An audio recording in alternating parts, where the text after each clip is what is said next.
یہ بیان کیجیے کہ ایک دفعہ میں نے آپ کی زبانی ہی سنا تھا، آپ یہ ہمیشہ فرماتے ہیں کہ نوجوانوں کو خاص طور پہ یہ جو ٹین ایج کا دور ہوتا ہے، آپ سمجھیں کوئی 15 سال سے لے کر کوئی 21-22 سال تک، آپ فرماتے ہیں کہ بھئی اس میں یہ بڑی حساس عمر ہوتی ہے، اس کے اندر چٹکنے کے بڑے امکانات ہوتے ہیں بندوں کے، تو کوئی نہ کوئی اشتغال ضرور ہونا چاہیے جوانی میں، یا وہ کھیل کی طرف ہو یا وہ کوئی ایسا آرٹ ہے، موسیقی ہے، شاعری ہے، یہ پھر چینلائز کرتی ہے اس کے ایموشنز کو، اس کے جذبات کو۔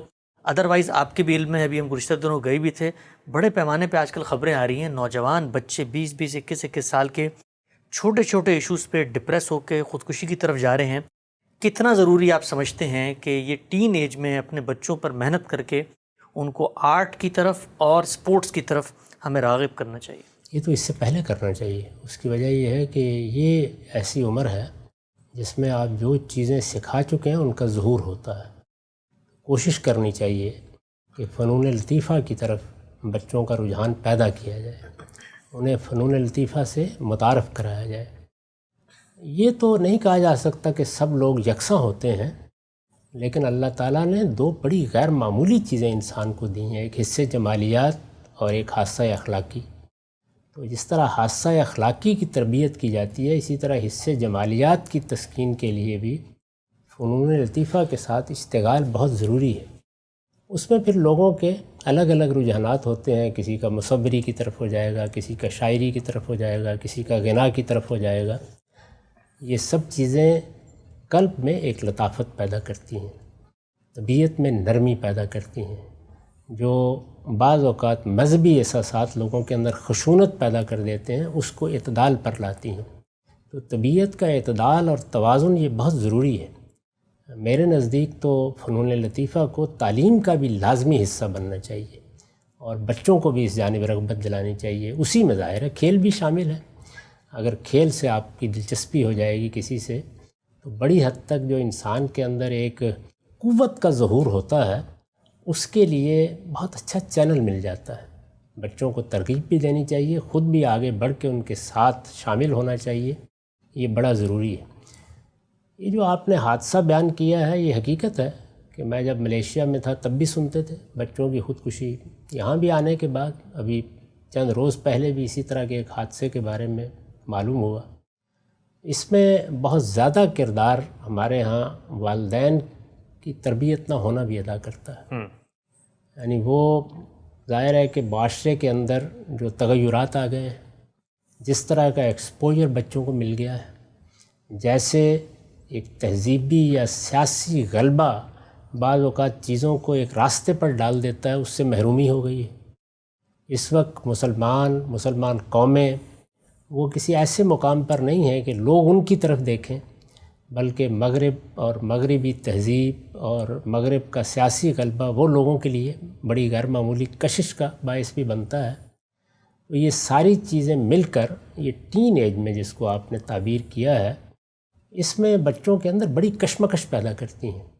اس میں والدین کے لیے بہت صبر کے ساتھ نتائج کا انتظار کرنے کی تربیت کرنی چاہیے۔ وہ اگر ایسا نہیں کریں گے اور یہ کوشش کریں گے کہ جس سانچے میں وہ بچوں کو بچپن میں ڈھال رہے تھے، بچپن میں تو ڈھالتے ہی ہیں والدین، اب بھی اسی سانچے میں وہ بند رہیں، تو یہ انسانی فطرت کے خلاف ہے۔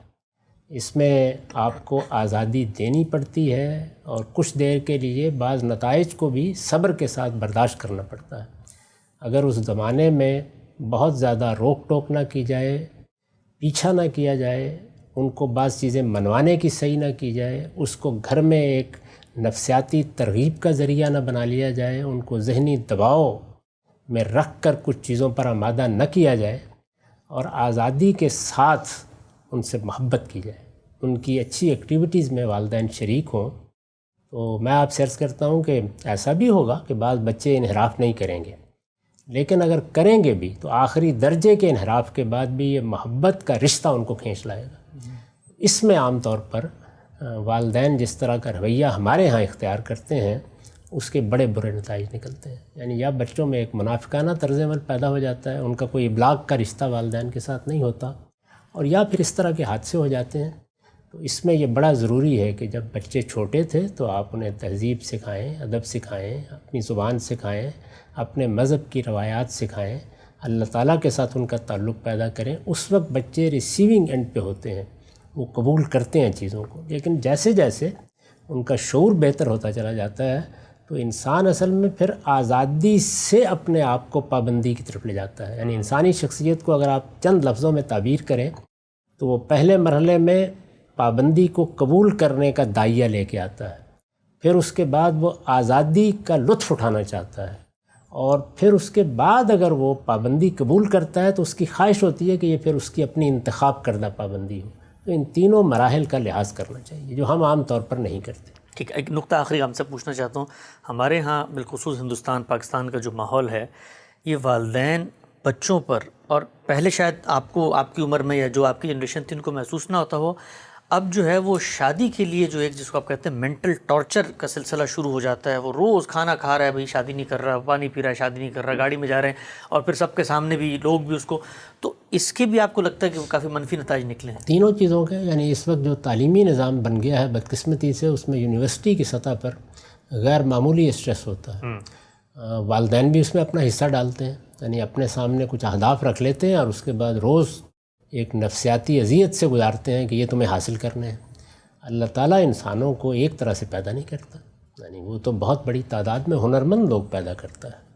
بہت تھوڑے لوگ ہوتے ہیں جن کا علمی ذوق ہوتا ہے یا وہ چیزوں کے ساتھ علمی تعلق یا اشتغال پیدا کرنے کا داعیہ لے کے آتے ہیں. تو اس لیے بچے کی شخصیت کیا ہے، اس کے رجحانات کیا ہیں، ان کا لحاظ کرنا چاہیے. پھر کیا دنیا میں سب کے سب لوگ اپنے ساتھیوں میں اعلیٰ ترین جگہ پر ہی پہنچیں گے؟ یعنی اللہ تعالیٰ نے کوئی درمیان کے درجے کے اور نیچے کے درجے کے لوگ پیدا نہیں کیے.